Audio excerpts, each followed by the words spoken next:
What was meant to be a day of celebration and the beginning of a lifetime of happiness quickly turned into an unimaginable tragedy. On the evening of their wedding day, 35-year-old successful CEO Thomas Reynolds and his radiant bride, 33-year-old Jessica Carter, were full of joy and excitement about their future together. Just 24 hours later, in the quiet of their home in Birmingham, Alabama, they would both be violently murdered in their sleep. Their killer wasn't a stranger, but Jessica's ex-boyfriend, Richard, a man she had tried desperately to break free from.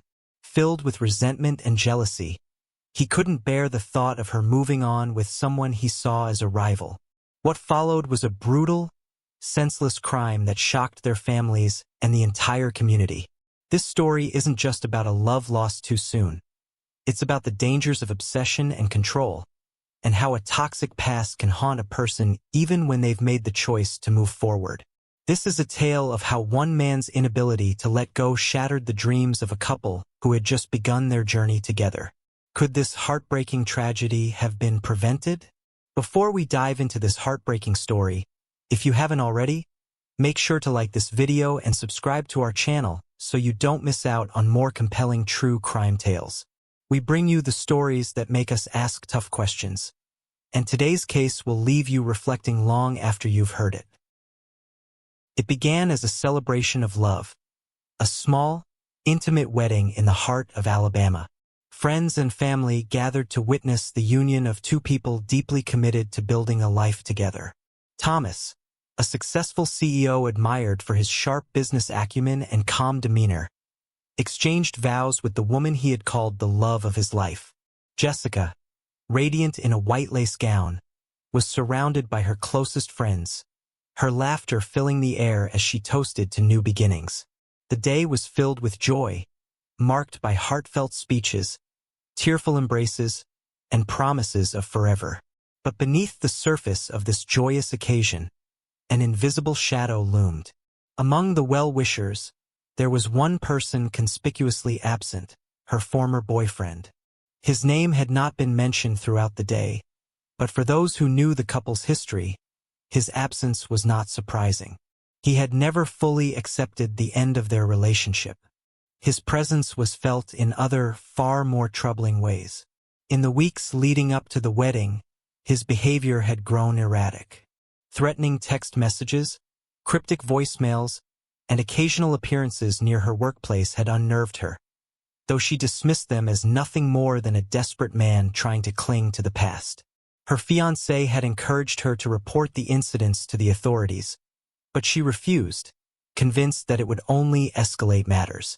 She believed he would move on in time. The day after their wedding, the newlyweds returned to their modest home, still basking in the glow of the celebration. They spent the morning unpacking wedding gifts, laughing over the slightly mismatched sets of dinnerware and the abundance of toasters. In the afternoon, they sat on their porch, sipping iced tea, already making plans for their honeymoon, a week-long trip to the Florida Keys. They had no idea they were being watched. By the evening, the calm of their home was shattered. Richard, who had spent hours parked in a car just a block away, waiting for the right moment, decided to act. He approached the house quietly, his every move deliberate. When the couple's neighbor later recounted hearing the first sounds of a struggle, it was already too late. The details of what happened inside the house are as brutal as they are heartbreaking. The couple, caught entirely off guard, stood no chance against the violence that followed. The ex-boyfriend's rage, which had simmered for so long, reached its peak. By the time the authorities arrived, called by a frantic neighbor who heard the commotion, the home was silent again. What should have been the beginning of a lifetime of happiness was reduced to a crime scene. The small town of Alabama, still reeling from the wedding's festivities, was left to grapple with the devastating reality of a love story cut short. And as investigators pieced together the events leading up to the crime, the focus turned to the man who had refused to let go, the man whose obsession led to an unthinkable tragedy. The evening had settled in, casting long shadows over the quiet town. Both couples stressed, So they lay down for a nap, tired but content, unaware that danger was only steps away. The house was calm, the soft light from the candles left over from the ceremony flickering gently in the background. Outside, the night was already falling, but the couple was safe, tucked into the comfort of their home, their minds drifting into the peacefulness of the moment. But outside the home, things were far from calm. Richard, consumed by jealousy and resentment, had been watching for hours. His obsessive anger had reached a boiling point, and the wedding, a final affirmation that his ex had moved on, had pushed him over the edge. It wasn't just the fact that she had married someone else. It was the idea that he could no longer control her life. The life they once shared, the future he thought he still had a claim to, was slipping away. And now, in the quiet of the evening, he was preparing to strike. He approached their home without making a sound, knowing exactly what he intended to do. He bypassed the front door, slipping around to the back where he knew he could enter unnoticed. The door creaked as it opened, but the sound was muffled by the noise of the evening. Inside, the house was still, and the couple, utterly relaxed, had no idea that Richard was already inside. He found them lying in their bedroom, the peaceful quiet of the room a stark contrast to the violence he was about to unleash. Without hesitation, he pulled out a gun. His breath was shallow with anticipation, and his hands trembled, but his determination was unshakable. The first shot shattered the silence, cutting through the air like a knife. Thomas, who had been drifting into a light sleep, woke in an instant, but it was already too late. He fired again before either of them could react. The violence was sudden and brutal. There was no warning, no chance to fight back. The newlyweds, in their comfort, had been caught completely off guard, their brief moment of peace violently interrupted. The shots echoed through the house, and within seconds, their lives had been snatched away. The quiet that followed was suffocating. The house, which had been a symbol of their love and the life they had just begun together, now stood as a grim monument to a tragic end. The once peaceful room was now stained with blood, the soft flicker of the candles casting eerie shadows over the horror that had unfolded. When the authorities arrived, alerted by a neighbor who had heard the distant sound of gunfire, the scene was almost impossible to comprehend. The newlyweds, victims of a violent act that had no place in the peaceful life they had hoped to build, were gone. Richard, consumed by his jealousy and rage, had shattered their dreams in a single moment of violence. What should have been the beginning of a beautiful future together had turned into a nightmare, and there was nothing left but the remnants of a love that had been stolen far too soon. The chaos had barely begun to settle when Richard, having committed the unimaginable, was already speeding away from the scene of his crime. His heart raced as he gripped the wheel of his car, the weight of what he had just done settling over him. He had planned this meticulously, but the reality of the blood on his hands was beginning to hit him. He drove aimlessly at first, trying to shake off the adrenaline, but his mind raced with every turn. He had killed them, taken everything from them, and now he was on the run. Back at the crime scene, the police arrived soon after the chilling discovery was made. The couple's home, once filled with joy and celebration, was now a crime scene. Officers flooded the area, canvassing the home and collecting evidence, trying to piece together what had happened in the quiet of that evening. They were met with confusion, the suddenness and brutality of the murders leaving them with few leads to follow. No signs of forced entry, no obvious clues pointing to the killer. Then, a neighbor came forward, her voice shaky with nerves. She'd seen something that didn't sit right. Just hours before the police arrived, she had noticed a car lingering outside the couple's house. She hadn't thought much of it at first, dismissing it as an unfamiliar guest. But as the hours passed, she realized the car had stayed too long. She mentioned it to the police, who immediately took note. There wasn't much to go on, but the car's unusual presence at the house, its lingering outside the home, stuck with them. The authorities quickly ran the car's plates, but their search didn't lead them to the killer immediately. Still, something gnawed at them. As they examined the scene further, they turned their attention to the wife's phone and other devices in the home. They began their investigation by looking into her personal messages, hoping to uncover any clue that might explain why she had been targeted. Then they found the messages. At first glance, they looked harmless, maybe even friendly. But as the timeline continued, the messages began to take on a different tone. Texts that had been sent just hours before her death, still sitting unread in her phone. One of the messages simply said, "You'll regret this. I'll make you see." Another, sent later, was more disturbing. "You think you've moved on, but I'll make sure you come back to me."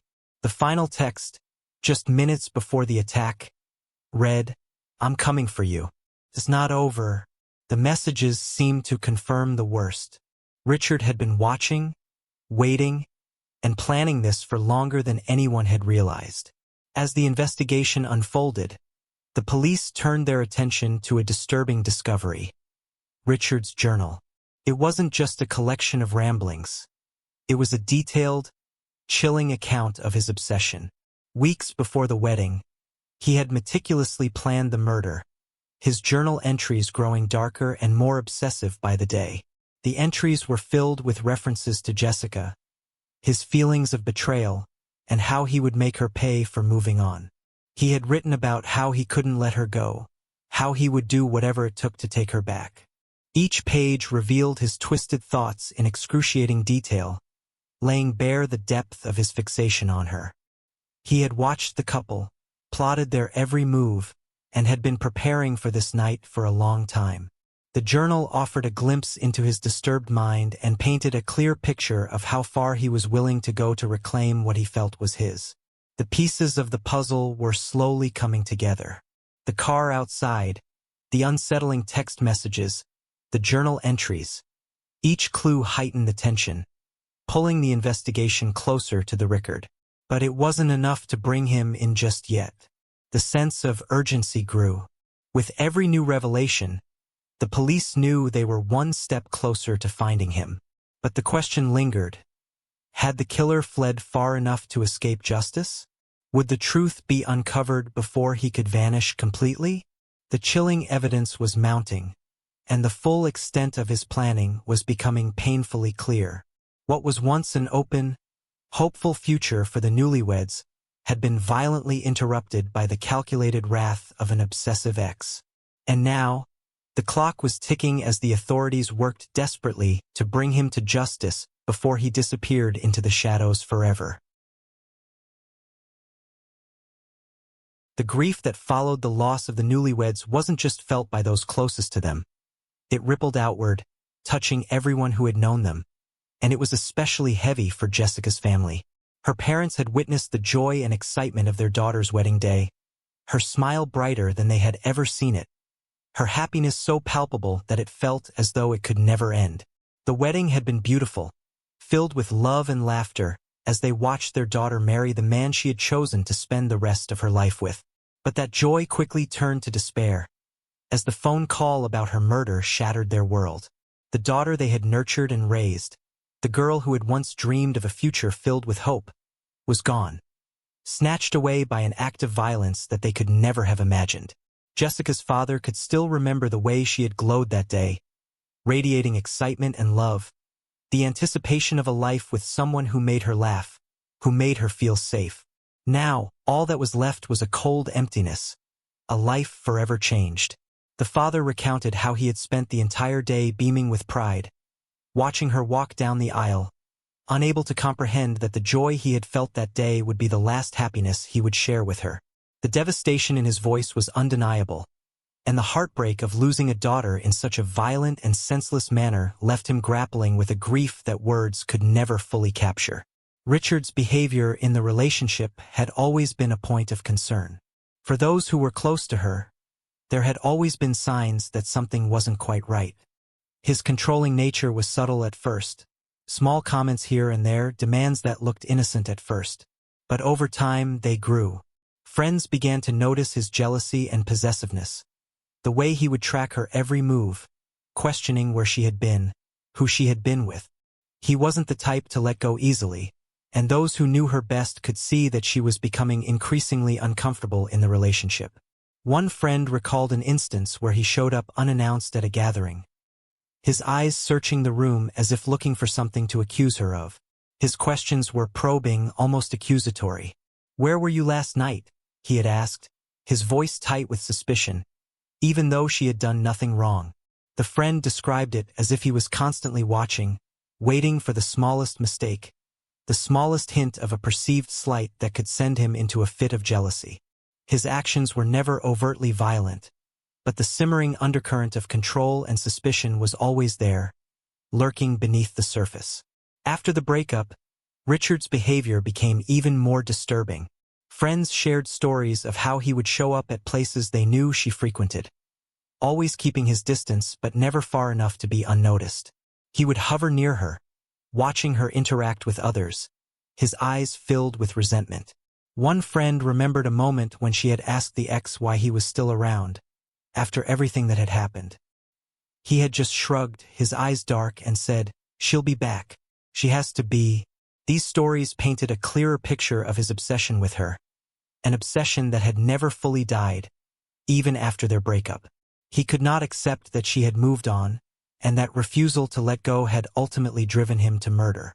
Friends who had once hoped for him to find peace, or at least a sense of closure, now realized that his unhealthy fixation on her would be his undoing. As the investigation deepened, the police began to describe the crime in meticulous detail. The methodical nature of Richard's actions was clear. He had planned every step, each movement calculated.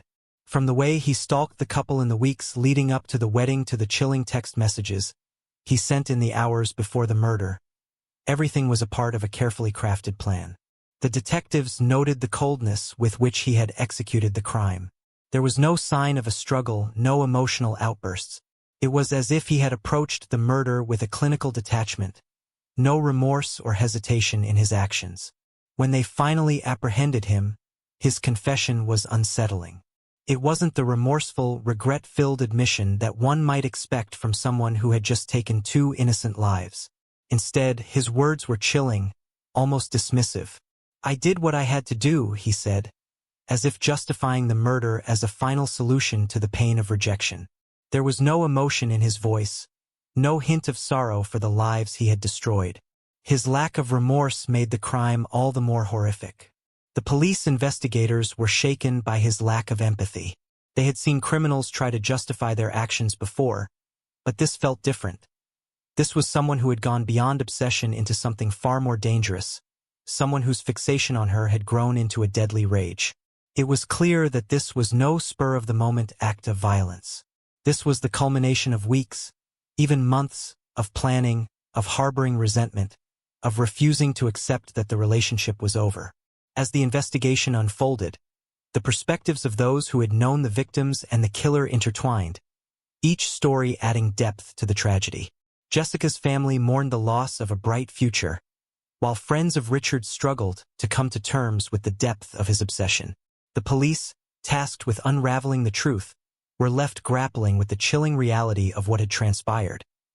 A tragedy rooted in jealousy, obsession, and a complete disregard for the value of life. The love story between Jessica and Thomas began in the most unexpected of ways, at a charity gala, where fate chose to bring together. Jessica, a passionate volunteer dedicated to causes she believed in, had no idea that her life was about to change that evening. Thomas had attended the event with no particular expectations, but the moment his eyes met hers across the room, something shifted. They spent hours talking, connecting over shared interests, laughter, and dreams for a better world. For them, it felt like destiny had woven their lives together, as if they had always been meant to find each other. Their relationship quickly blossomed, and with it, a deeper connection than either had ever known. The CEO, understanding the weight of his success, wanted to show her just how much he cherished her. He surprised her with extravagant gestures, none more unforgettable than the elaborate gift he gave her after they had been together for a few months. It wasn't just an expensive item or a simple token of affection. It was a symbol of his devotion to her. It was a rare piece of jewelry, meticulously crafted to mirror her personality. He knew she was special, and this gift was his way of proving how deeply he cared. She was moved by the gesture, but the bond they had was much more than material gifts. It was built on mutual respect, shared values, and an unwavering connection. At first, she tried to make it work with her ex. She felt guilt, torn by the thought of leaving him behind. But as time passed, it became evident to her that he was suffocating her with his obsessive behavior. She knew the relationship was no longer healthy, and as painful as it was, she made the decision to break free. It was difficult, emotionally draining, but she found the strength to stand up for herself. When she met Thomas, she felt she had finally found the love she truly deserved. Together, they supported each other in ways neither had experienced before. They began building a future that was free from the toxic grip of the past. But Richard was far from willing to let her go. His mind began to twist in anger, resentment boiling over as he imagined the life they could have had together. He could not understand why she had chosen Thomas over him. To him, it wasn't just about love. It was about pride. He convinced himself that she had left him not because of their broken relationship, but because of his wealth, status, and the life he could provide. In his mind, he had stolen her from him, and he was determined to get her back, no matter the cost. The more he obsessed over the idea, the more irrational and dangerous his thoughts became. His jealousy consumed him. His every thought was now fixated on the idea that she didn't truly love him, that the marriage they were about to embark on was merely a transaction. The CEO had money, power, influence, and that was why she had left him. To the ex, this was a betrayal he couldn't accept, and it drove him to madness. The tragic irony of her struggle is what makes this story resonate so deeply. She had fought so hard to escape the chains of her past, only to be ensnared by them once again, this time in the most horrific way imaginable. It's a heartbreaking reminder of how the scars from a toxic relationship can follow a person even into their future, threatening to destroy the very thing they fought so hard to build. As you reflect on this heartbreaking tale, think about the warning signs of obsessive behavior that may go unnoticed in everyday life. What can we learn from this tragedy? His behavior, his controlling nature, the obsession that consumed him, the warning signs that were ignored, were all red flags that could have pointed to an impending disaster. Do you think there were moments that could have changed the outcome? Could the victim have escaped sooner? Could the tragedy have been prevented? Share your thoughts and experiences in the comments below. Have you ever witnessed controlling behavior or obsessive jealousy in a relationship? What do you think could have been done to help? The answers to these questions are important, not just for understanding this case, but for preventing similar ones in the future. The story of this couple is a powerful reminder that love should never be about possession or control. It should always be about mutual respect, trust, and support. Let's make sure we're aware of the warning signs and work together to protect those who might be at risk before it's too late. But this story isn't just about the failures of human morality. It's about how, as a society, we need to do better in recognizing the warning signs of obsessive, unhealthy relationships and taking action long before things escalate. Women, especially, are often told to be patient, to not overreact, or to wait for things to calm down, all the while knowing deep down that something isn't right. But what happens when that patience and hesitation lead to deadly consequences? This is a wake-up call to every woman who suspects she's in an unhealthy or dangerous relationship. It's time to take action, and to do it immediately. If something doesn't feel right, if there are red flags or moments of fear, it's crucial to speak up and seek help right away. There are resources, organizations, and people who can offer support. But the first step is to recognize the danger and act before it's too late. This story paints a sobering picture of the reality women face when they try to break free from an obsessive partner. While the world focuses on the joyous beginning of a new life with a partner who should be there to support and protect, Jessica in this case was faced with a dark past that wouldn't let her go. This tragedy isn't an isolated case. It's part of a much larger societal problem where women are often left to fend for themselves when they try to escape toxic relationships. We must do more to protect them and hold those responsible for harassment and violence accountable before it's too late.